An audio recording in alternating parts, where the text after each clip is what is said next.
35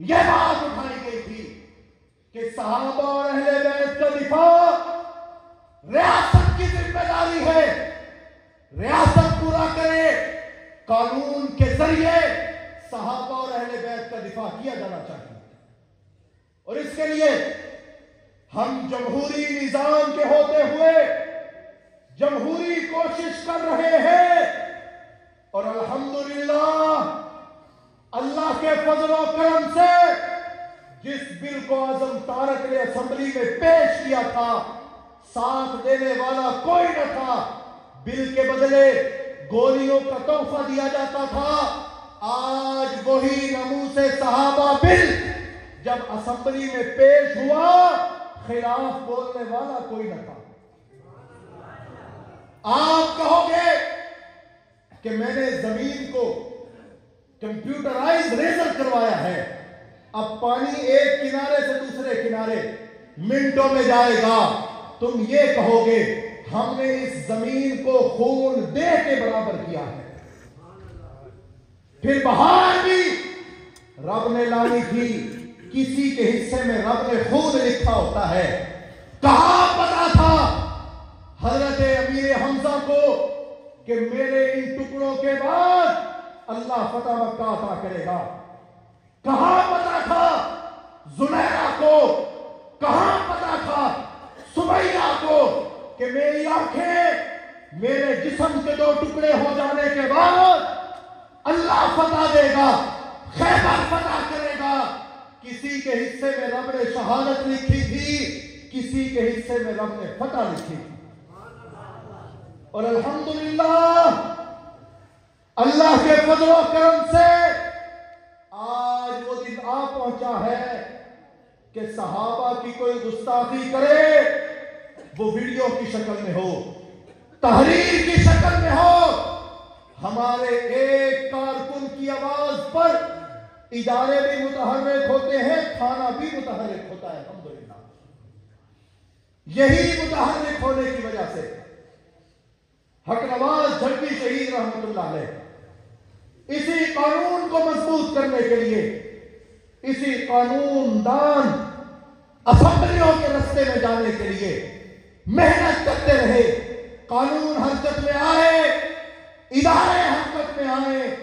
آج اللہ کے فضل و کرم سے جو حدیثیں ہم سنایا کرتے تھے اصحابی کا نجوم، آپ کا آرمی چیف وہی احادیثیں اپنے جی ایچ کیو میں پڑھ رہا ہے۔ 2 ہفتے پہلے علامہ احمد لدھیانوی صاحب کی، مولانا معاویہ اعظم طارق صاحب کی، سید آصف منیر صاحب سے ملاقات ہوئی، کئی سارے معاملات پر گفتگو ہوئی، لیکن آرمی چیف نے ایک بات کہی کہ ہمیں متحد ہونا چاہیے اور اصحابی کا نجوم کے فارمولے پہ عمل کرنا چاہیے۔ کئیوں کے رنگ بدلے، لیکن بات یہ ہے جس بیج کو پانی نہیں خون دیا گیا ہو رب اس کو چمکاتا ضرور ہے۔ ایک وقت آپ کے کھیتوں میں، آپ کی زمین میں یہ آتا ہے کہ بیج کے اوپر مٹی آ چکی ہوتی ہے، پتہ نہیں چلتا کہ کیا ہوگا، پتہ نہیں چلے گا یا نہیں چلے گا۔ رات کا کوہرا، بے موسمی بارشیں آپ کو پریشان کر دیتی ہیں، لیکن میرا رب پھر پیدا کرتا ہے، ایک ٹوانا درخت بن جاتا ہے۔ ایک وقت یہ بھی تھا اعظم طارق حق نواز کو شہید کرنے کے بعد یہ سوچا گیا بات ختم ہے، اللہ نے اعظم طارق کے خون کو اسمبلی میں پہنچایا۔ پھر دیکھا لوگوں نے اسمبلی کی دیواریں ہوں یا پھر ایوان ہوں یا تھانے ہوں، ہر جگہ بات ہو رہی ہے تو ابو بکر صدیق کی ہو رہی ہے۔ اور جس درد دل کو جھنگ کی پپلیوں والی مسجد سے حق نواز کہا کرتا تھا، ربا میری آواز کو روزے تک پہنچا دے، ربا میری طرف کو عائشہ کے حجرے تک پہنچا دے۔ اللہ نے حالات پھیرے، آج مسجد نبوی کا امام ہے اور نظریہ حق نواز بیان کر رہا ہے. ملیشیا کی اسمبلی، مصر کی اسمبلی، عربی ممالک کی اسمبلی وہ یہ کہہ رہی ہے کہ جو ابو بکر کا نہیں وہ ہمارا بھی نہیں. الحمدللہ دن بدلیں گے، حالات بدلیں گے. پاکستان میں گستاخ صحابہ کے لیے عمر قید کا قانون بنے گا انشاءاللہ العزیز. آنے والے الیکشن میں آپ سے صرف اتنا ہی ہے، آپ کے دروازے پر جو آئے اس سے صرف ایک بات پوچھو، بتا رب تجھے عزت دے، تیرے لیے خرچہ کر کے ہم تیری تصویر گھر کے باہر لگائے، اگر تو اسمبلی میں پہنچ جائے ابو بکر کی بات آئے گی تو ساتھ دے گا یا نہیں؟ صرف یہ ایک سوال ہے کہ جب بات صحابہ اور اہل بیت کی آئے گی تو ساتھ کھڑا ہوگا یا نہیں کھڑا ہوگا؟ ہم بغیر روڈ کے، بغیر سڑکوں کے گزارا کر سکتے ہیں، لیکن نبی کے حرم پہ بات آئے ہم گزارا نہیں کر سکتے.